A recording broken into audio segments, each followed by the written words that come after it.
Hello, আজকে আমরা পড়বো দ্রাব্যতার উপর কি কি ফ্যাক্টরস কাজ করে বা বাংলায় বললে কি কি নিয়ামকের প্রভাব বিস্তার করতে পারে দ্রাব্যতায়। দেখো, একটা প্রিন্সিপাল শিখবো আমরা, যেটাকে বলা হয় লাইক ডিসলভ লাইক প্রিন্সিপাল। এটা খুবই ইজি একটা কনসেপ্ট আমাদের শেখানো হয়েছে। সেটা হলো, যদি আমার দ্রব দ্রব আর দ্রাবক যদি কেউ ভুলে যায়, আমি আবারও বলে দিই, আমরা যে শরবত খাই ওখানে যে পানিগুলো আছে, ওই পানিটা হচ্ছে দ্রাবক, আর শরবতে আমি যেই চিনি দেই সেটা হচ্ছে কি দ্রবক।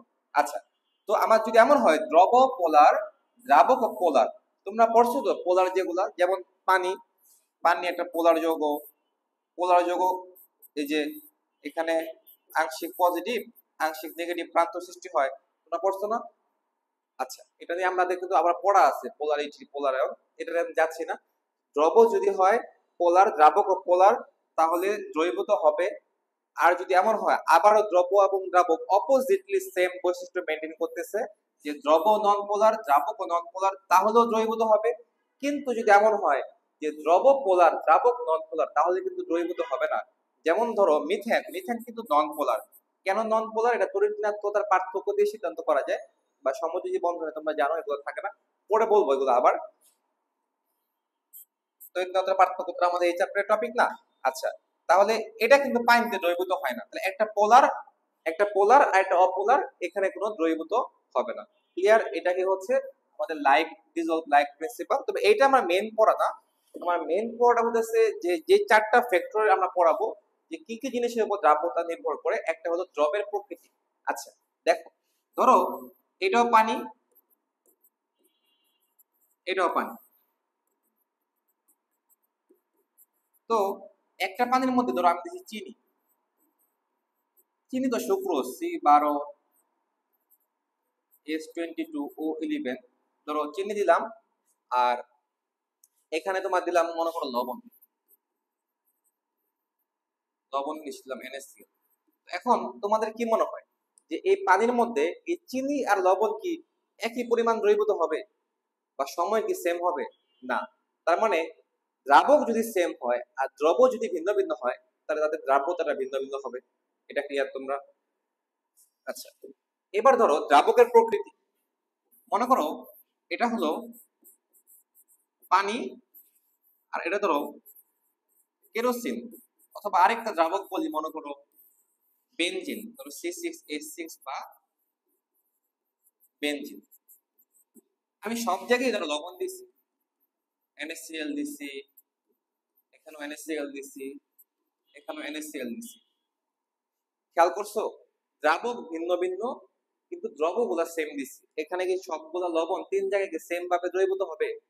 এমন হতে পারে কোথাও দ্রবীভূত হয়ই নাই, কোথাও দ্রবীভূত হয়েছে, কোথাও অনেক সময় নিয়ে হয়েছে। তাহলে দ্রাবকের প্রকৃতির উপরে একটা দ্রবের দ্রাব্যতা নির্ভর করে, এটা আমরা শিখলাম। আচ্ছা, এরপরে হলো তাপমাত্রা, যেটা মোস্ট ইম্পর্টেন্ট টপিক, এবং কোশ্চেন যদি আসে তাহলে তাপমাত্রা থেকে আসবে। এটা আমাদের এখন খুবই খুবই মনোযোগ দিয়ে শিখতে হবে। লাস্ট সাথে লাইনে যেটা আমাদের খুব কাজে লাগবে, একটু খেয়াল করো। ধরো NaCl ভেঙে সোডিয়াম প্লাস আর Cl মাইনাস তৈরি করলো, বুঝো কথাটা? NaCl ভেঙে সোডিয়াম প্লাস আর Cl মাইনাস তৈরি করলো, এটা ভেঙে এগুলা হওয়া মানে হচ্ছে দ্রাব্যতা, মানে দ্রবীভূত হওয়া।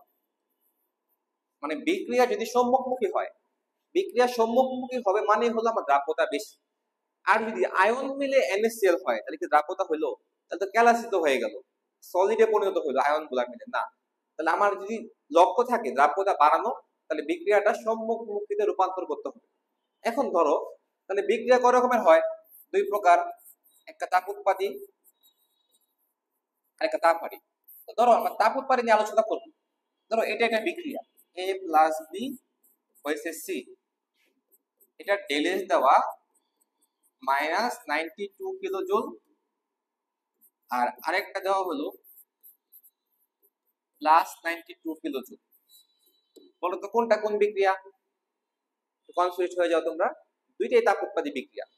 ডেলেজ নেগেটিভ হলো তাপ উৎপাদী, আর এখানে তো ডেলেজ নাই, শুধু প্লাস দিয়ে বুঝিয়েছি তাপ উৎপন্ন হয়, তাপ উৎপন্ন হলে তাপ উৎপাদী বিক্রিয়া। দুইটাই হলো তাপ উৎপাদী বিক্রিয়া। এখন তো তোমাদেরকে আমি একটা প্রশ্ন করি, এই তাপ উৎপাদী বিক্রিয়ায় তাপমাত্রা বাড়ালে বিক্রিয়া কোন দিকে যায়? অনেকে কনফিউজ হয়ে যাও। তো আমি তোমাকে গল্প বলি। তাপ উৎপাদী বিক্রিয়া মানে হলো তাপমাত্রা তুমি দিবা, সরি, তাপ উৎপাদী বিক্রিয়ায় তুমি তাপমাত্রা দিবা। তাপ উৎপাদী বিক্রিয়া মানে কি? মানে হলো যে বিক্রিয়া অলরেডি অনেক তাপ উৎপন্ন হইতেছে। মনে করো তুমি তোমার একটা বড় বন্ধুর বিয়ে খেতে গেছো, তার কোটি কোটি টাকা, তুমি বিয়ে খেতে যাইয়া তাকে 1,000 টাকা ধরাই দিলা, এটা কি তোমার মান ভালো হবে? তাকে উল্টা আরো লজ্জিত হবা, অপমানিত হবা, ঠিক না? সেম ভাবে যে বিক্রিয়ায় অলরেডি অনেক তাপ উৎপন্ন হচ্ছে, তুমি যদি সেখানে বেশি বুঝিয়া আরো তাপ দিতে যাও, তাহলে বিক্রিয়া উল্টা দিকে চলে যাবে, কিন্তু বিপরীত ঘটবে। তাহলে তাপ উৎপাদী বিক্রিয়া তাপমাত্রা বাড়ালে বিক্রিয়া পশ্চাৎমুখী হয়, আর বিক্রিয়া যদি পশ্চাৎমুখী হয় তাহলে আমার দ্রাব্যতা কি হয়ে যাবে? কমে যাবে। তাহলে আমি একটু তোমাকে বুঝাই দিই। তাপ উৎপাদী বিক্রিয়াতে তুমি যদি তাপমাত্রা বাড়াও, দেখো তাপমাত্রা যদি বাড়াও, বিক্রিয়া কোন দিকে যায় বলতো? বিক্রিয়া যায় উল্টা দিকে, পশ্চাৎমুখী। তাহলে দ্রাব্যতা কি হয়? হ্রাস পায়। বুঝতে পারছো ব্যাপারটা? উল্টাটা কি বলতে হবে? তা তাপ উৎপাদী বিক্রিয়ায় তাপ কমালে বিক্রিয়া সম্মুখমুখী হবে, আর দ্রাব্যতা কি হবে? বৃদ্ধি পাবে। আচ্ছা, এখন তাপ হারি বিক্রিয়ার চেহারাটা আমরা একটু দেখি চলো। তাপ উৎপাদী বিক্রিয়ায় দ্রাব্যতার প্রভাব আশা করি তোমরা বুঝতে পারছো। তাপ হারি বিক্রিয়ায় যাই চলো। আগে তাপ হারি বিক্রিয়ার স্ট্রাকচারটা চেঞ্জ করি। তাপ হারি বিক্রিয়ায় ডেলিসটা হয় পজিটিভ,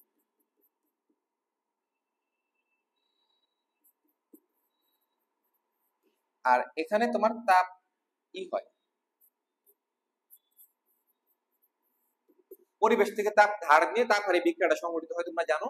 তো তাপ হারি বিক্রিয়ার গল্পটা তোমার একটা গরিব বন্ধুর মতো। ধরো তুমি একটা গরিব একটা বন্ধুর বিয়ে খেতে গেছো, বিয়ে খাইয়া সেখানে 2,000 টাকা দিছো, তাহলে কিন্তু সে খুবই খুশি হবে, টাকাটা তার খুব কাজে লাগবে। তাপ হারি বিক্রিয়া তো বিক্রিয়া ঘটাতে পরিবেশ থেকে তাপ ধার নেয়, সেখানে আমি আরো তাপ দিছি, ফলে বেশি বেশি উৎপাদিত হবে। তার মানে আমরা বুঝলাম তাপ হারি বিক্রিয়ায় তাপমাত্রা বাড়ালে বিক্রিয়া সম্মুখী হবে। আচ্ছা, বিক্রিয়া সম্মুখী হওয়া মানে কি? দ্রাব্যতা কি হওয়া? দেখো, বিক্রিয়া সম্মুখী হওয়া মানে কি? দ্রাব্যতা বৃদ্ধি পাওয়া। তার মানে আমরা শিখলাম যে যদি আমার বিক্রিয়া হয় তাপ হারি, এই যে দেখো তাপ হারি বলতেছি আমরা এখন, তাপ উৎপাদী না। যদি আমার বিক্রিয়া তাপ হারি হয়, তাহলে আমি যদি তাপমাত্রা বাড়াই, দেখো তাপমাত্রা যদি আমি বাড়াই, তাহলে বিক্রিয়া কোন দিকে যাবে?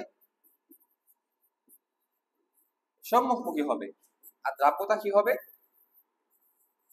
বৃদ্ধি পাবে। ক্লিয়ার? তার মানে তাপ হারি বিক্রিয়া তাপমাত্রা বাড়ালে বিক্রিয়া সম্মুখমুখী হবে এবং দ্রাব্যতা কি হবে? বৃদ্ধি পাবে। উল্টাটা বুঝে নিও, সেম উল্টা উল্টা কথা বলবা। আচ্ছা, কিন্তু এখানে একটা খুবই মজার একটা কোশ্চেন আসে, একটা লবণ দিয়ে, যে লবণের নাম হলো গ্লুবার লবণ বা গ্লুবার সল্ট। তোমরা নাম শুনছো কিনা? এই যে সোডিয়াম সালফেট ডট 10 পানি, বা যে কোনো ক্যালাস হতে পারে, এখানে যে কোনো ক্যালাস নিয়ে প্রশ্নটা আসতে পারে, তবে এটা খুব ফেমাস। এটা দিয়ে কোশ্চেনটা আসে, গ্লুবার লবণ। এই গ্লুবার লবণের দ্রাব্যতার উপরে তাপমাত্রার প্রভাব ব্যাখ্যা করতে বলা হয়েছে। আচ্ছা, খেয়াল করো, যখন তুমি এই গ্লোবাল লবণে প্রথমে তাপ দেওয়া শুরু করবা, সবার আগে কি হবে? সবার আগে এই যে ক্যালাস আকারে পানি যুক্ত আছে, এই পানিটা তোমার অপসারিত হওয়া শুরু করবে। তাহলে এই পানিটা অপসারিত হওয়ার জন্য তোমার তাপ প্রয়োজন ছিল না। যতক্ষণ এই পানি অপসারিত হবে, ততক্ষণ এই বিক্রিয়াটা হলো তাপহারী বিক্রিয়া।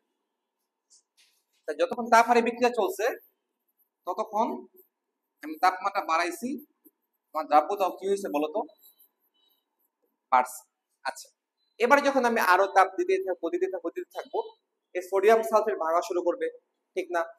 আচ্ছা, সোডিয়াম সালফেট যদি ভাঙে, দেখো এটা ভাঙতেও কিন্তু তাপ লাগবে, কিন্তু সোডিয়াম সালফেট যদি ভাঙে, তাহলে ভাঙতে যতটুকু না তাপ লাগবে, তার থেকে অনেক বেশি তাপ উৎপন্ন হবে। তাহলে সোডিয়াম সালফেট ভাঙাটা কি বিক্রিয়া হয়ে গেল? তাপ উৎপাদী বিক্রিয়া। তাহলে এটা আবার হয়ে গেল তাপ উৎপাদী বিক্রিয়া।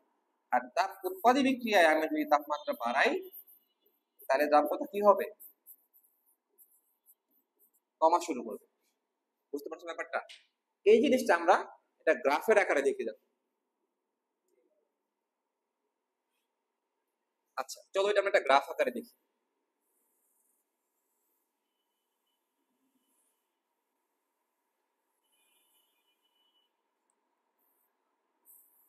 এখানে দিয়ে তোমার হলো, ধরো না, এখানে তাপমাত্রা, আর এখানে দিয়ে দ্রাব্যতা। তোমরা তো মাত্রই দেখলা যে তাপমাত্রা কিন্তু আমি বাড়াচ্ছি, যখন আমি তাপমাত্রা বাড়াচ্ছি প্রথমে কি হলো, দ্রাব্যতা বাড়তেছে। তার প্রথমে ওই যে তোমার তাপ হারি বিক্রিয়া হয়েছে, পানিটা বিয়োজিত হওয়া পর্যন্ত দ্রাব্যতা বাড়তেছে। একটু পরে কি তাপ উৎপত্তি বিক্রিয়া হওয়া শুরু হয়েছে না? তাপ উৎপত্তি বিক্রিয়া যখন হওয়া শুরু হয়েছে তখন দ্রাব্যতাটা দেখো কমা শুরু হয়েছে।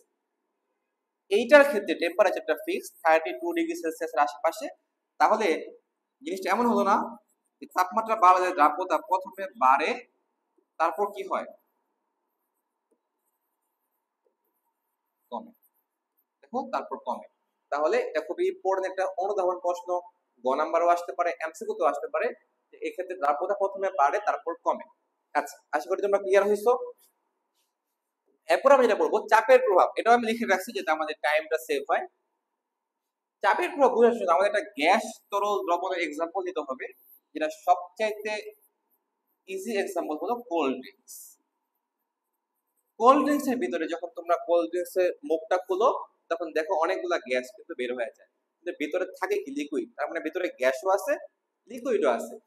এটা বোঝার জন্য বিজ্ঞানী হেনরি আমাদেরকে সূত্র দিচ্ছে যে এস সমানুপাতিক পি, অর্থাৎ গ্যাসীয় দ্রবের যে দ্রাব্যতাটা, যে গ্যাসীয় যে দ্রবটা যে বাতাস, তার দ্রাব্যতা আরোপিত চাপের সমানুপাতিক। দেখো যখন তুমি মুখটা খুলে দিলা তখন চাপ কি হয়ে যাবে, কমে যাবে, দ্রাব্যতাটাও কি হয়ে যাবে, কমে যাবে। আর যখন তুমি বেশি করে জোরে জোরে ওই কোল্ড ড্রিঙ্কস এর তরলে চাপটা দিবা তখন ওটা দ্রাব্যতাটাও বাড়বে, গ্যাসটা সহজেই তরলে দ্রবীভূত হয়ে যাবে। যাই হোক, চাপের প্রভাবটা আমাদের জন্য ইম্পর্টেন্ট না, তোমরা সবচেয়ে বেশি ফোকাস করবা তাপমাত্রার প্রভাবটাই, কারণ এটা এক্সামে আসবে। আর বাকি বিষয়গুলো নিয়ে কোনো কনফিউশন থাকলে তোমরা কমেন্টে জিজ্ঞেস করতে পারো।